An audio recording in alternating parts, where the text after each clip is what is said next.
Assalamualaikum warahmatullahi wabarakatuh.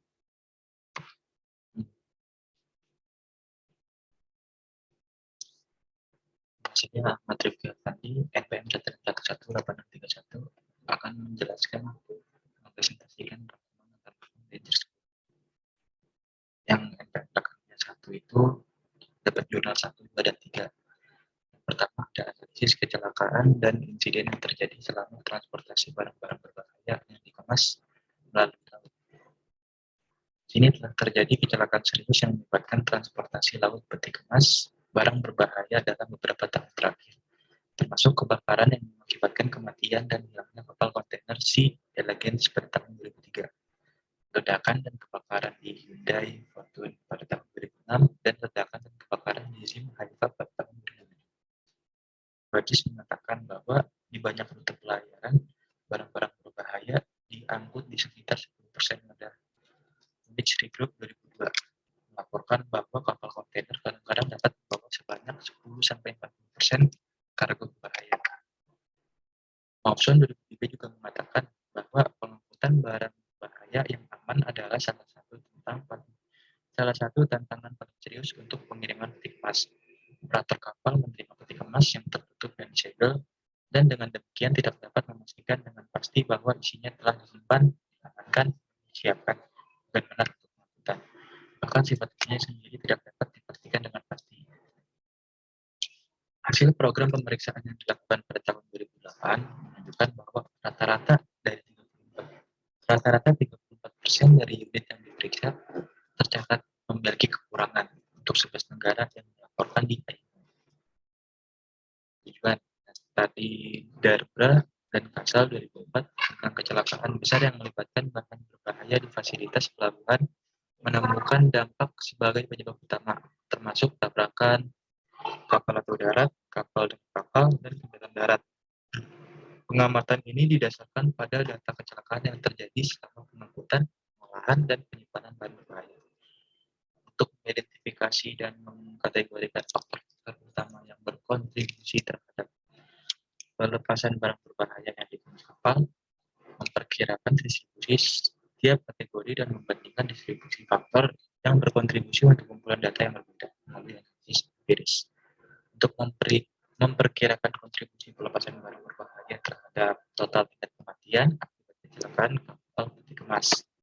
Yang di jurnal kedua itu ada meningkatkan keselamatan pengangkutan barang berbahaya dengan angkutan kereta api.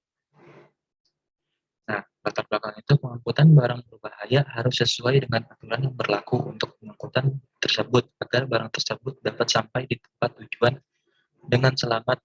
Ada risiko kejadian seperti ada beberapa risiko dalam kejadian dalam pengangkutan itu seperti bahan, kebakaran, ledakan, luka bakar kimia, atau kerusakan lingkungan saat mengangkut barang berbahaya. Nah, sebagian besar barang itu tuh tidak dianggap cukup berbahaya, sehingga memerlukan tindakan pencegahan khusus selama pengangkutan. Namun, beberapa barang memiliki sifat yang berpotensi berbahaya jika dibawa. Nah, transportasi kereta api ini lebih unggul daripada moda transportasi lain karena sifatnya itu universal, andal, mampu mengangkut barang-barang berbahaya tanpa memandang kondisi, iklim, dan pilihan transportasi. Barang berbahaya dapat diangkut dengan kereta api itu juga dalam jumlah besar dan jarak jauh. Persyaratan keselamatan khusus yang diperlukan untuk mengangkutan barang berbahaya ini dalam kereta api yaitu dilakukan secara internasional maupun nasional. Pengangkutan barang berbahaya kereta api perlu diatur, dikendalikan, dan diperiksa karena sifat dan bahannya itu nyata. Persyaratan internasional itu berlaku untuk pengangkutan barang berbahaya, pengemasan, dan pengadaan gerbong. Pengangkutan barang berbahaya dengan kereta api menghadirkan risiko kecelakaan yang cukup besar. Oleh karena itu, tindakan yang harus diambil untuk memastikan bahwa pengangkutan tersebut dilakukan bahwa kondisi keselamatan terbaik. Pengangkutan barang-barang berbahaya dengan kereta api ini menimbulkan risiko kecelakaan yang akan segera terjadi, yang dapat melukai orang, harta benda, serta lingkungan. Indikator keselamatan berkereta apian dipengaruhi oleh beberapa faktor, seperti faktor risiko orang yang bekerja pada ruas perkereta apian, serta faktor risiko infrastruktur.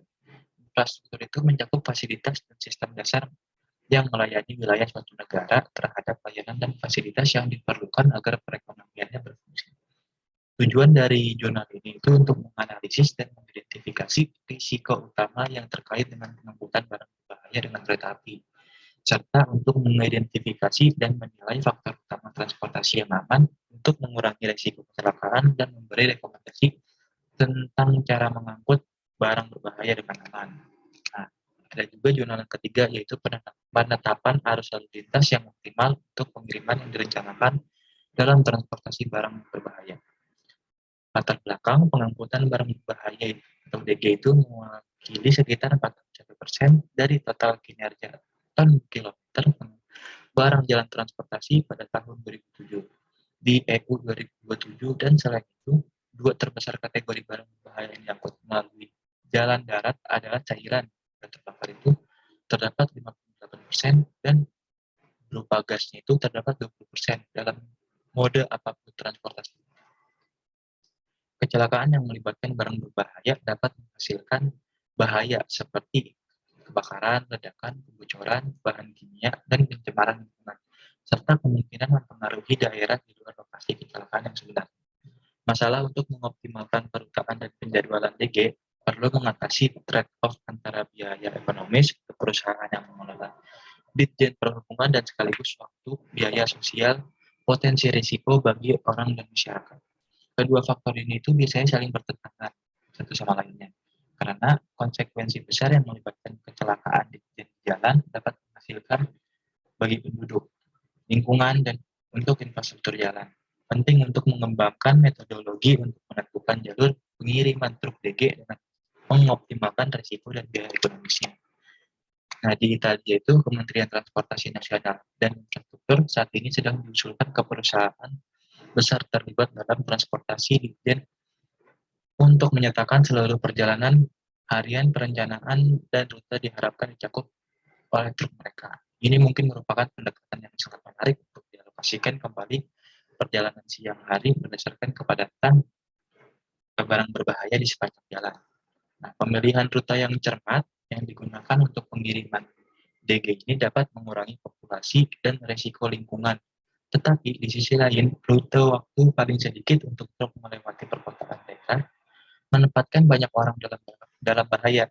Jadi pemilihan rute merupakan proses utama untuk mengatasi dan menyelesaikan konflik antara populasi, lingkungan, risiko, dan efisiensi dan kinerja layanan transportasi dan pengiriman.